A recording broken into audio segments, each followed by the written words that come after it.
Hello there. Scotty, you're not. Did I do that? I did. Yeah, me. Uh, this movie didn't sit well with me. It's not bad. It's not bad. It's just. Okay, so. Welcome back to Pick 10 83. We're talking about the movie Blind Date starring Bruce Willis and Kim Basinger. Like I said, this movie wasn't bad. I just felt it went on too far past this logical conclusion. The conclusion they gave us didn't make much sense to me. These two spend the entire movie at each other's throats. And somehow, we're supposed to believe that these two have fallen in love and end up getting married together at the end of the movie. So, I talked about Last American Virgin, how its ending didn't make sense with the typical rom-com. This came out, 3 years later? That was up, 1982? 83, 82? That came out, Last American Virgin came out. This came out in 1987, year of my birth. And this feels more of, we have to have a stereotypical ending where they get together. But it doesn't make sense with the rest of the movie of them just completely having a horrible blind date and everything going wrong. And then all of a sudden he's trying to get to her because he wants to be with her. He's in love with her. I don't know. The movie ended with him getting in his car and driving off into the sunset alone. I would have been fine with it. I don't know. Them getting together, I don't know why it bothers me so much, but it does. It do? Anyway. So Willis plays Walter, who is set up on a blind date with a woman named Nadia. Nadia, I am coming. That's from Summer Attacks Murder. Nadia, who is played by Kim Basinger. And so he's set up on this blind date with her. And he's told certain things by his friend Ted, who is played by the late Phil Hartman. I realized he was in this. They're set up by them. He's, it's a blind date. I don't know if I want... Oh, come on. It'll be fun. Just don't give her any alcohol. It drives her wild. Makes her go crazy, So, of course, what happens. Right? He gives her a glass of champagne. And even though she's like, no, I shouldn't. It makes me go crazy. Oh, come on. It won't be bad. But, alcoholics, they can't just have one. So, she has a few and then goes nuts. Yeah, she's drunk, floozy. It's weird to see Kim Basinger with brunette hair instead of brown hair, if you want to call it that, instead of blonde. I'm always used to blonde. She's not blonde. Yeah, I thought I cleaned this earlier.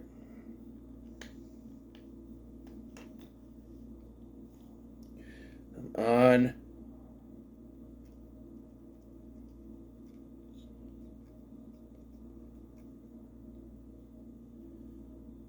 I don't know. I'm gonna have to figure out a way to clean it. It's bothering me. Hold on. There you go. Popped out. So, and then we enter Annoy Scotty territory.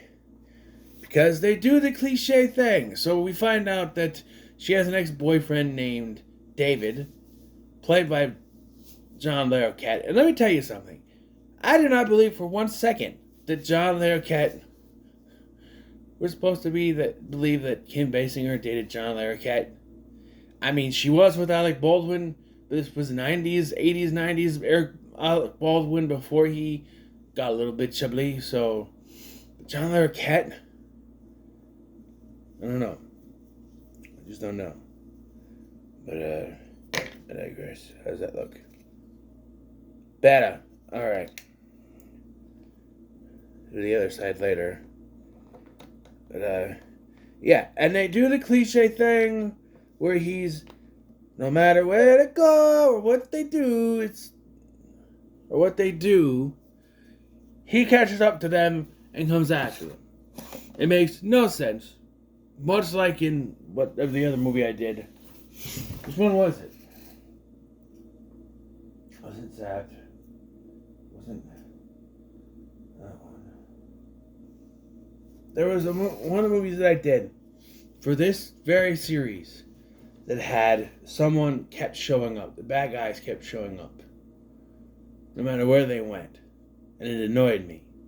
This annoyed me. Because no matter where they went, there's John Larroquette. And I'm like, no, that never makes any sense. How does he keep catching up to them? He doesn't know Walter or his vehicle, but he keeps finding them. No matter where they go, it's annoying. So, eventually she gets drunk, even though he was told not to drink her. To drink her. Don't drink her! No, not to give her alcohol. Don't drink her, pal. Okay? No, not a vampire. Not to give her alcohol. He does. She gets drunk. She gets out of control. Causes some issues. There's one point she has to go to the bathroom. And there's quite a bit of filler, it seems. This movie is 95 minutes long. But you feel the runtime because it just feels like some of the filler they put in. Like there's a scene. She has to go to the bathroom at a gas station. But she leaves the gas station. He goes in to check on her and she's not there. So he goes over to the restaurant next door. And he's monitoring the bathroom. And so he's just sort of standing there as people come out of the bathroom. He's looking in. Then this guard guy shows up and kind of just looks at me and goes, and he tries to explain the situation. And he explains it like 2 or 3 times to the guys. Oh, I'm with this girl. And she had to go to the bathroom at the gas station next door. But when I went in to check on her, she wasn't there. And so I think she might have come over here. So that's why I'm checking. And the guy's just sort of just looking at him the whole time like he's some sort of pervert.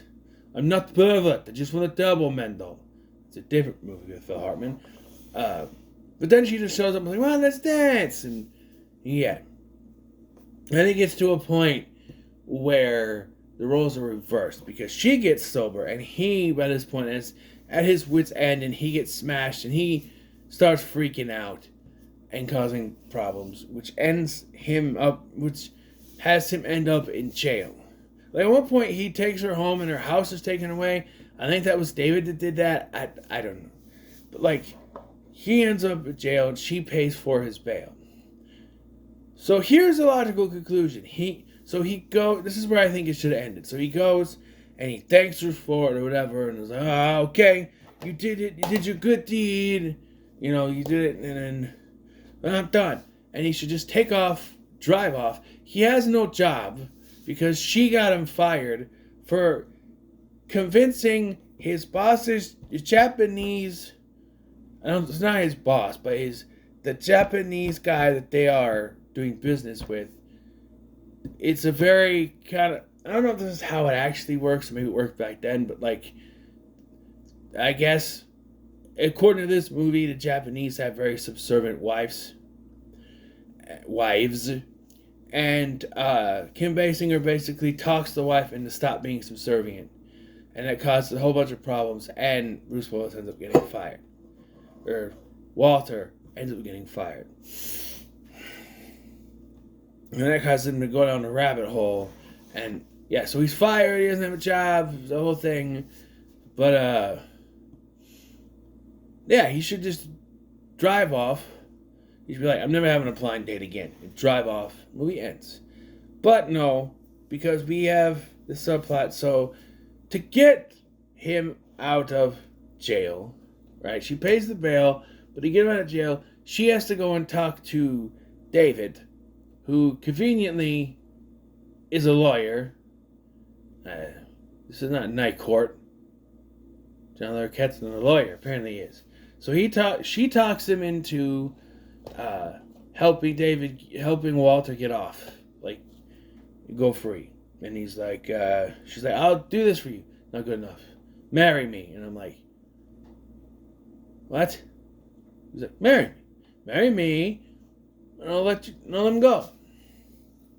So again, here's the point of conclusion. He comes in, he talks with the judge, who is Fine, Fine. Hey, what,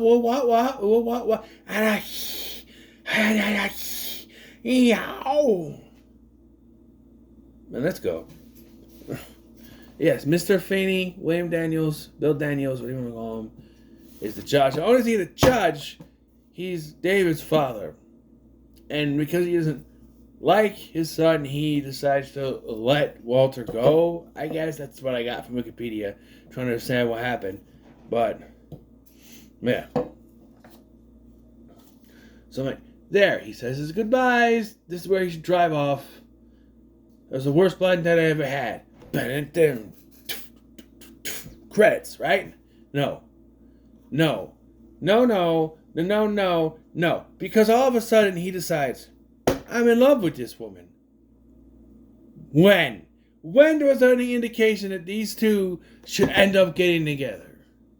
I know it's the whole romantic comedy situation. Oh, it's a blind date. They're going to find out fun with each other. Their whole night has been nothing but chaos and bullshit. Not once. Well, maybe towards the beginning of their night, they're having a good time. But after that, not once were they having a good time. They're at each other's throats. They both cause each other trouble. I put that together. She got him fired. And technically he got her drunk when he knew she's not supposed to have alcohol. So no, the movie should end with them going their separate ways. Hey, have fun getting married to him. I'm going to drive off and I'm going to go somewhere else. Boom. But no. Now, this is where the movie felt long on the tooth for me. Because it's like, can we just cut to him showing up at the wedding? Like, for all intents and purposes, it should be, it's time for the cut to the wedding day. They're getting ready for the wedding. And to do the thing where it's like, everyone here who believes they should not be married, speak now, ever hold their peace. And he comes running in. And she realizes she wants to be with him. And they run off. End the movie. But no, we gotta spend time at Finney's house with David as they prepare for the wedding, and she's there. And then Walter shows up trying to sneak in. And there's this... So he sneaks in to talk to her. But they can't just have him straight up talk to her. No, because that would be too easy to end the movie with. Instead, he knocks on the door and he goes, Nadia. But then he hears David coming, so he has to run the other direction. She comes out, Walter? And then David is standing there, she's like, oh, and shuts the door on him. He goes to the outside door on the balcony, knocks on it. But at this point, David has also made his way around the other way to get to that door. And she walks out, she thinks David's messing with him. And then Bruce Willis disappears from this part of the movie. There's a gap where he snuck in through Feeney's balcony and had to use a blanket to sneak past so no one saw him. And then it cuts back to Feeney after the fact. He's sleeping there with his wife. And then, first I thought it was Feeney watching Carson, but I guess it was the butler. But like, he wakes up and you see the blanket there, and the wife, I like the wife's line, oh, why did you do that? So then we get to the wedding. Well, not yet. Not quite yet. She gets a delivery of chocolates, which we find out had to have been laced with alcohol, because by the time we get to the wedding, she's smashed.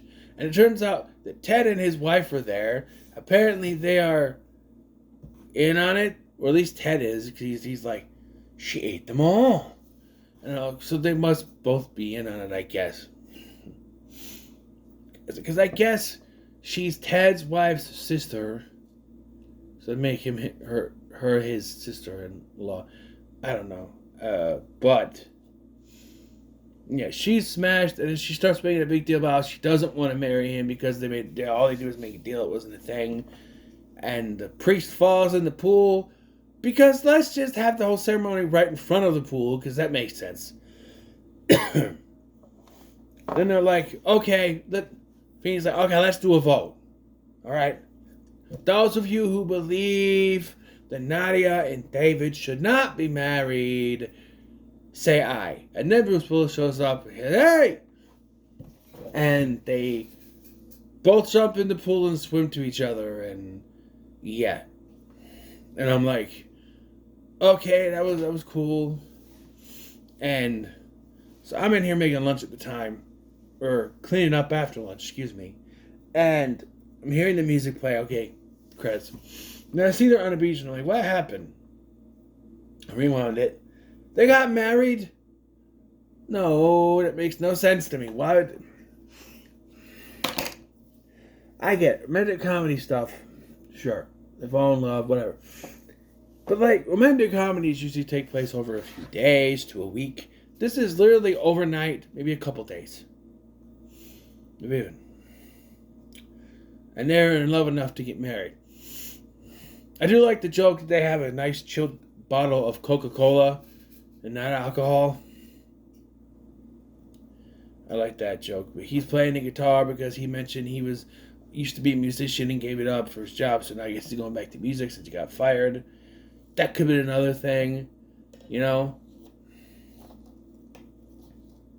That's what he could have done. So maybe I'm going back to music, and then we cut to a year later. He's a successful musician now with his top hit, "That Crazy Woman." She lost me my job. That crazy woman made me look like a slob. So I don't know, man. But them getting married at the end, I don't know. It doesn't make much sense to me. They're at each other's throats the entire movie, and it just, I don't know. I guess there was rewrites by Blake Edwards, who was the director. It's just, and this went in a different direction. It was supposed to be originally Madonna and Sean Penn wanted to star in the movie, but they weren't able to do it. And then they said no to them, and they went to do something else. But then they're like, okay, let's bring Madonna in, but she refused when they didn't want to bring in Sean Penn. So I don't know.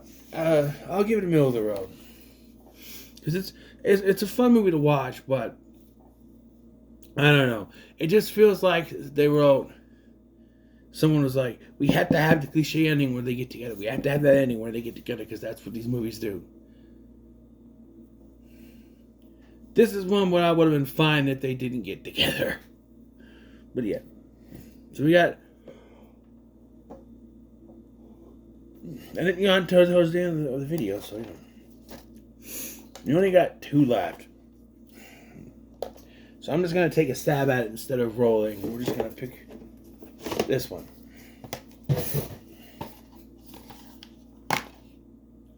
Police Academy. The first one. So, what are your thoughts on Blind Date? Let me know in the comments below. Make sure to like, share, and subscribe. Thanks for watching. I'm Sky, and I'll see you in the next one.